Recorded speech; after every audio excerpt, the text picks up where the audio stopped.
Hello বন্ধুগণ, আমি সাধনা সম্পূর্ণ নতুন একটা ঝাঁকানাকা রেসিপিতে তোমাদের সবাইকে স্বাগত জানাই।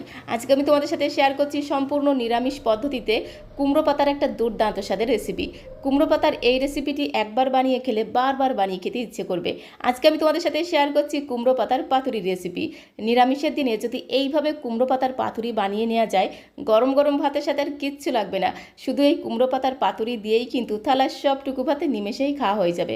তো রেসিপিটি প্রথম থেকে শেষ পর্যন্ত দেখার অনুরোধ রইল। তো চলো দেখে নেওয়া যাক আজকের রেসিপি। তো বন্ধুগণ, দারুণ স্বাদের এই রেসিপিটি বানানোর জন্য প্রথমে একটা মিক্সিং বোলের মধ্যে আমি 100 গ্রাম দিয়ে দিলাম ছোলার ডাল। তবে ছোলার ডালের পরিমাণটা তোমরা আরও বাড়িয়ে অথবা কমিয়ে নিতে পারো, তাতে কোনো সমস্যা নেই। ছোলার ডালটাকে 3-4 বার খুব ভালো করে জল পাল্টে পাল্টে ধুয়ে নিতে হবে, যতক্ষণ না ছোলার ডালের ঘোলাটে জলটা পুরোপুরি স্বচ্ছ হয়ে গিয়ে খুব সুন্দর একদম ঝিকিমিকি শাইনি দিচ্ছে, ততক্ষণ অবধি কিন্তু ছোলার ডালটাকে ধুয়ে নিতে হবে। তো 3-4 বার খুব ভালো করে ডালটাকে ধুয়ে নেওয়ার পরে ফ্রেশ জল দিয়ে দিতে হবে। তো তারপরে দেখো একটু ধামাচাপা দিয়ে রাখতে হবে, মানে ঢাকনাটা বন্ধ করে জাস্ট 2 ঘন্টার জন্য একটু রেস্টে রেখে দেবো। 2 ঘন্টা পরে দেখো ফিরে এলাম। 2 ঘন্টা ছোলার ডালটাকে একটু ফ্রেশ জলের মধ্যে ভিজিয়ে রাখার কারণে ছোলার ডালগুলো দেখো খুব সুন্দরভাবে ভিজে গিয়ে বেশ অনেকটা নরম হয়ে গেছে। সাথে সাথে দেখো কত সুন্দর ফুলে গেছে, একদম ডবল হয়ে গেছে।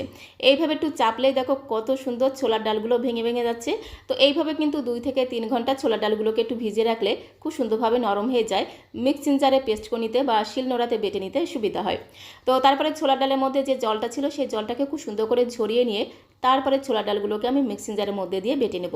তোমরা চাইলে কিন্তু শিলনোড়াতেও বেটে নিতে পারো, তাতে কোনো সমস্যা নেই। তো সমস্ত ছোলার ডালগুলোকে একদম ঝাঁকানাকা করে মানে ঝটপট করে দেখো আমি মিক্সিং জারের মধ্যে দিয়ে দিলাম।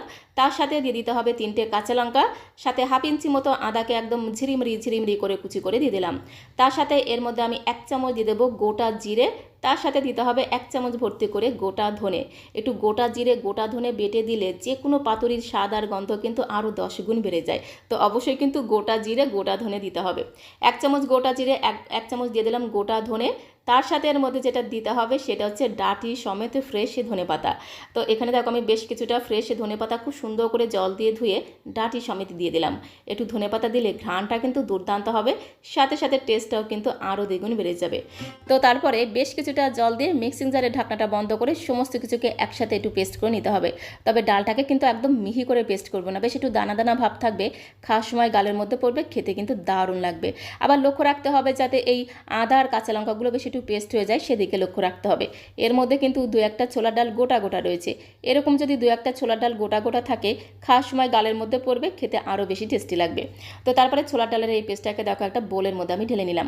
এইভাবে ছোলার ডালটাকে একটু বেশ একটু দানা দানা ভাব রেখে পেস্ট করে নিতে হবে। আর আজকে যেহেতু আমি কুমড়ো পাতার পাতুরি করব, তাই কুমড়ো পাতা তো অবশ্যই লাগবে। এখানে আমি একদম টাটকা আর ফ্রেশ 6 থেকে 7টা কুমড়ো পাতা নিয়েছি। কুমড়ো পাতাগুলোকে দেখো একে একে আমি একটা থালার উপরে রেখে দেবো। তো তারপরে কুমড়ো পাতার যে ডগা বা ডাঁটিটা আছে, সেই ডাঁটিটাকে খুব সুন্দর করে একটু কেটে নিতে হবে। তো একে একে আমি 6-7টা কুমড়ো পাতা নিলাম। তো কুমড়ো পাতার এপিট ওপিট উল্টে পাল্টে খুব সুন্দর করে চেক করে দেখতে হবে কোথাও কোনো পোকামাকড় লেগে আছে কিনা। খুব সুন্দর করে এইভাবে কুমড়ো পাতাগুলোকে একটু চেক করে নেওয়ার পরে কুমড়ো পাতার এই ডাঁটিটাকে একদম ঝাঁকানাকা করে মানে ঝটপট করে একটু কেটে বাদ দিতে হবে। তাহলে কিন্তু কুমড়ো পাতাটাকে মুড়ে নিতে সুবিধা হবে, মানে ভাঁজ করে নিতে সুবিধা হবে। তো এইভাবে সমস্ত কুমড়ো পাতার ডাঁটিগুলোকে একটু ঝাঁকানাকা করে কেটে বাদ দেবো।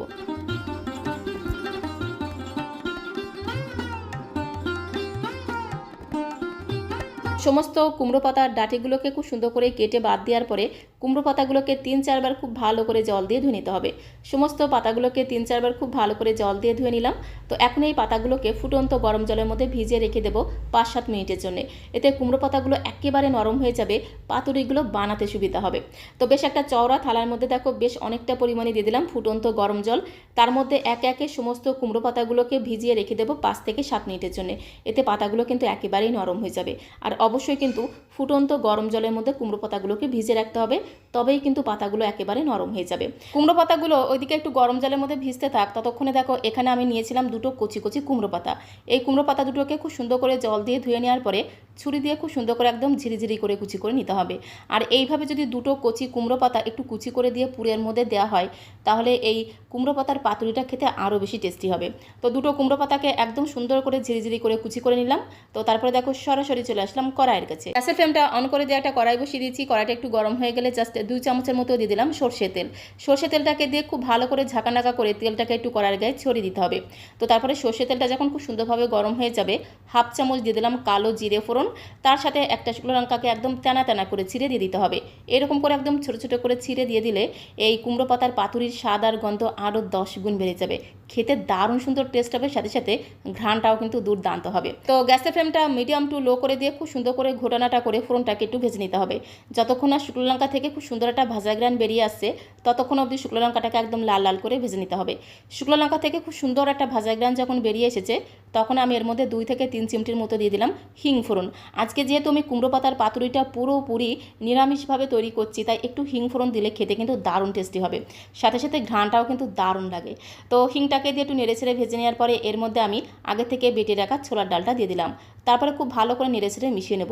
ছোলার ডালটাকে দিয়ে কিন্তু খুব বেশি সময় রান্না করব না, জাস্ট 2 থেকে 3 মিনিট সময় ধরে খুব ভালো করে একটু নেড়েছেড়ে মিশিয়ে নেব। এতে ছোলার ডালের কাঁচা গন্ধটা একটুখানি চলে যাবে, পাতুরিটা খেতে কিন্তু দারুণ লাগবে। তো গ্যাসের ফ্লেমটা মিডিয়াম টু লো করে দিয়ে খুব ভালো করে এইভাবে একটু ঘোটানাটা করে মিশিয়ে নেব। তো ছোলার ডালের পেস্টটাকে কড়াইতে দেওয়ার সাথে সাথেই কিন্তু লেগে লেগে আসবে, তাই কন্টিনিউ নেড়েছেড়ে মিশিয়ে নিতে হবে। আর এই সময় কিন্তু গ্যাসের ফ্লেমটা বাড়ানো যাবে না, গ্যাসের ফ্লেমটা একদম লোতে রাখতে হবে।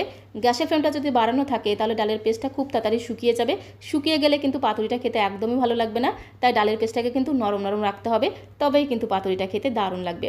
তো তারপরে এর মধ্যে আমি আগে থেকে ঝিরিমিরি করে কুচিয়ে রাখা কুমড়ো পাতাগুলো দিয়ে দিলাম। দুটো কচি কচি কুমড়ো পাতাকে একদম ঝিরিমিরি করে কুচিয়ে রেখেছিলাম। চাইলে কিন্তু তোমরা এই ঝিরিমিরি কুমড়ো পাতাটাকে ফোড়নের সাথে একটু নেড়ে ছেড়ে ভেজে নিতে পারো, তাতে কোনো সমস্যা নেই। তো তারপরে এর মধ্যে আমি স্বাদ মতো দিয়ে দিলাম লবণ, আর একদমই সামান্য পরিমাণে দিয়ে দিলাম একটু হলুদ গুঁড়ো। সমস্ত কিছু দিয়ে জাস্ট মিনিটখানেক সময় ধরে একটু নেড়ে ছেড়ে মিশিয়ে নেব। তো ডালের পুরের সাথে সমস্ত কিছু খুব ভালো করে মেশানো হয়ে গেলে নামানোর আগে এর মধ্যে দিতে হবে হাফ চামচ চিনি। একটুখানি চিনি দিলে ডালের এই পুরটা বেশ একটু হালকা মিষ্টি মিষ্টি খেতে হবে, পাতুরিটা খেতে কিন্তু দারুণ টেস্টি হবে। তার সাথে সামান্য পরিমাণে একটু গরম মশলার গুঁড়ো অবশ্যই দিতে হবে, এতে কুমড়ো পাতার পাতুরির স্বাদ আর গন্ধ আরও দ্বিগুণ বেড়ে যাবে। তো হাফ চামচ চিনি সাথে একটু গরম মশলার গুঁড়ো দিয়ে খুব ভালো করে ঘোটানাটা করে মিশিয়ে নিয়েই কিন্তু গ্যাসের ফ্লেমটা বন্ধ করে দিতে হবে, কারণ ডালের এই পুরটাকে কিন্তু এর থেকে বেশি শুকিয়ে ফেলা যাবে না। এরকম করে একটু নরম নরম রাখতে হবে, তবেই কিন্তু পাতুরিটা খেতে দারুণ লাগবে। তো তারপরে ডালের পুরটাকে একটা প্লেটের মধ্যে নামিয়ে নেব, তারপর একটু হালকা করে ঠান্ডা করে নেব। তো ডালের পুরটা এদিকে একটু ঠান্ডা হতে থাক, আর এদিকে দেখো 6-7 মিনিট হয়ে গেছে কুমড়ো পাতাগুলোকে আমি ফুটন্ত গরম জলের মধ্যে ডুবিয়ে রেখেছিলাম, যার কারণে পাতাগুলো দেখো একদম নরম তুলতুলে হয়ে গেছে। এরকম করে পাতাগুলোকে একদম নরম করে ফেলতে হবে, তবেই কিন্তু পাতুরিটা বানাতে সুবিধা হবে। তো তারপরে সমস্ত কুমড়ো পাতাগুলোকে খুব সুন্দর করে জল ছেঁকে ছেঁকে অন্য একটা পাত্রের মধ্যে তুলে নিতে হবে, আর অবশ্যই কিন্তু কুমড়ো পাতাগুলোকে এইরকম করে নরম করে ফেলতে হবে। তো তারপরে একটা করে কুমড়ো পাতা নিতে হবে, আর কুমড়ো পাতার উল্টো দিকটা এইভাবে উপর দিক করে রাখতে হবে। দেখেই তোমরা বুঝতে পারছো, কুমড়ো পাতার উল্টো দিকটা উপর দিক করে রেখে এবারে পরিমাণ মতো ডালের পুর পাতার মাঝখানটা দিয়ে দিতে হবে। একটু বেশি করে পুর দেবো, তাহলে পাতুরিটা খেতে কিন্তু দারুণ লাগবে। খুব সুন্দর করে এইভাবে ডালের পুরটাকে দিয়ে একটু সেট করে দেবো। আর ডালের পুরটা দেওয়া হয়ে গেলে পুরের মধ্যে সামান্য পরিমাণে দিতে হবে একটু কাঁচা সর্ষের তেল, তার সাথে একটা কাঁচা লঙ্কা দেবো, তাহলে এই পাতুরিটা খেতে আরও বেশি টেস্টি হবে। আর এই কাঁচা লঙ্কাগুলো কিন্তু গরম গরম ভাতের সাথে ডোলে মেখে খেতে দারুণ লাগে। তো তারপরে সাইড থেকে খুব সুন্দর করে এইভাবে কুমড়ো পাতাগুলোকে মুড়ে নিতে হবে, মানে ভাঁজ করে নিতে হবে। আর পাতাটা যেহেতু প্রচণ্ড নরম তুলতুলে, এইভাবে একটু চাপলেই দেখো কত সুন্দর লেগে যাচ্ছে, একটুও কিন্তু খুলে যাবে না। ডালের সাথে লেগে থাকে, একটুও খুলে যায় না। খুব সহজে তোমরা কিন্তু এইভাবে কুমড়ো পাতার পাতুরি বানিয়ে নিতে পারবে। তো ঠিক একই রকমভাবে আরও একটা পাতুরি আমি তোমাদের তৈরি করে দেখাবো। এইভাবে একটা করে কুমড়ো পাতা নিতে হবে। আমি তো একটা করে পাতা নিলাম, তোমরা চাইলে কিন্তু দুটো করে পাতাও নিতে পারো, এতে পাতুরিগুলো খেতে আরও বেশি টেস্টি হবে। আর অবশ্যই কিন্তু কুমড়ো পাতাটাকে উল্টো করে রাখতে হবে, এতে পাতুরিগুলো দেখতে ভীষণ সুন্দর লাগবে। তারপরে পরিমাণ মতো ডালের পুর এই কুমড়ো পাতার মাঝখানটা রেখে দিতে হবে। আর পুরের মধ্যে অবশ্যই কিন্তু সবশেষে একটু কাঁচা সর্ষের তেল আর একটা কাঁচা লঙ্কা কিন্তু অবশ্যই দিতে হবে, তাহলে কুমড়ো পাতার পাতুরির স্বাদ আর গন্ধ আরও 10 গুণ বেড়ে যাবে। সাইড থেকে খুব সুন্দর করে এইভাবে একটু মুড়ে ভাজ করে নিতে হবে। আর যেহেতু পাতাগুলো প্রচণ্ড নরম, খুব সহজে কিন্তু ডালের সাথে লেগে থাকে, একটুও কিন্তু মুখগুলো খুলে যায় না। একবার দেখলে যে কেউ কিন্তু খুব সহজে কুমড়ো পাতার পাতুরি বানিয়ে নিতে পারবে। একে একে সবগুলো পাতুরি দেখো খুব সুন্দর করে বানিয়ে নিলাম। তো এখন এই পাতুরিগুলোকে খুব সুন্দর করে ভেজে নিতে হবে। তার জন্য দেখো সরাসরি চলে আসলাম ওভেনের কাছে। গ্যাসের ফ্লেমটা অন করে দিয়ে একটা প্যান বসিয়ে দিয়েছি। প্যানটা একটু গরম হয়ে গেলে বেশ অনেকটা পরিমাণে দিয়ে দিলাম সর্ষের তেল। আর পাতুরিগুলোকে অবশ্যই কিন্তু সর্ষের তেলে ভাজতে হবে, তাহলে পাতুরির স্বাদ আর গন্ধ আরও দ্বিগুণ বেড়ে যাবে। তো দেখো একে একে সবগুলো কুমড়ো পাতার পাতুরি আমি প্যানের মধ্যে দিয়ে দিলাম। তারপর একটু ধামা চাপা দিয়ে রাখতে হবে, মানে ঢাকনাটা বন্ধ করে গ্যাসের ফ্লেমটা মিডিয়াম টু লো করে দিয়ে 3 থেকে 4 মিনিট এইভাবে রেখে দেবো। যখন পাতুরির একটা পিঠ একটু ভাজা হয়ে যাবে তখন উল্টে দিয়ে বাকি পিঠগুলোকে ভেজে নিতে হবে। গ্যাসের ফ্লেমটা মিডিয়াম টু লো করে দিয়ে 2-3 বার ঢাকা দিয়ে এইভাবে পাতুরিগুলোকে বেশ কিছু সময় ধরে একটু ধীরে ধীরে সময় নিয়ে ভাজতে হবে। এতে পাতাগুলোও খুব সুন্দরভাবে ভাজা হয়ে যাবে, সাথে সাথে ভেতরে যে পুরটা আছে পুরটাও খুব সুন্দরভাবে সেদ্ধ হয়ে যাবে, যার কারণে কুমড়ো পাতার পাতুরিটা খেতে কিন্তু দারুণ লাগবে। তো 2-3 বার ঢাকা দিয়ে বেশ কিছু সময় ধরে পাতুরিগুলোকে আমি খুব সুন্দর করে ভেজে নিয়েছি। আর কিন্তু ঢাকা দেবো না, ঢাকা ছাড়াই কিন্তু গ্যাসের ফ্লেমটা মিডিয়াম করে দেবো। গ্যাসের ফ্লেমটা মিডিয়াম করে দিয়ে এপিঠ ওপিঠ উল্টে পাল্টে পাতুরিগুলোকে একটু লাল লাল করে ভেজে নেব। এতে দেখবে পাতুরি থেকে খুব সুন্দর একটা ভাজা গ্রান পাওয়া যাবে। তো এপিঠ ওপিঠ উল্টে পাল্টে বেশ কিছু সময় ধরে পাতুরিগুলোকে দেখো লাল লাল করে ভেজে নিলাম। আর এরকম করে একটু লাল লাল করে ভেজে নিলে গরম গরম ভাতের সাথে মেখে খেতে দারুণ টেস্টি লাগবে। আর একবার যদি এইভাবে কুমড়ো পাতার পাতুরি বানিয়ে খাও, বারবার বানিয়ে খেতে ইচ্ছে করবে, খেতে এতটাই টেস্টি হয়। একে একে সমস্ত পুরো ভরা কুমড়ো পাতার পাতুরিগুলোকে একটা প্লেটে আমি সাজিয়ে নেব। নিরামিষের দিনে যদি এইরকম কুমড়ো পাতার পাতুরি থাকে, গরম গরম ভাতের সাথে আর কিচ্ছু লাগবে না, শুধু এই কুমড়ো পাতার পাতুরি দিয়েই কিন্তু থালার সবটুকু ভাত একদম চেটে পুটে খাওয়া হয়ে যাবে। খেতে এতটাই টেস্টি হয়, একবার বানিয়ে খেলে বারবার বানিয়ে খেতে ইচ্ছে করবে, যাকে বলে স্বাদে গন্ধে ভরপুর। তো একটি পাতুরি তোমাদের ভেঙে দেখিয়ে দেবো। তার আগে তোমাদের কাছে রিকোয়েস্ট করব, আজকের এই পুরো ভরা কুমড়ো পাতার পাতুরির রেসিপিটা তোমাদের কাছে কেমন লেগেছে অবশ্যই কমেন্ট বক্সে লিখে জানিও। ভালো লাগলে একটা লাইক আর শেয়ার করে দেওয়ার অনুরোধ রইল। নতুন বন্ধু হয়ে থাকলে চ্যানেলটিকে সাবস্ক্রাইব করে দিয়ে পাশে থাকার অনুরোধ রইল। সবাইকে অসংখ্য অসংখ্য ধন্যবাদ।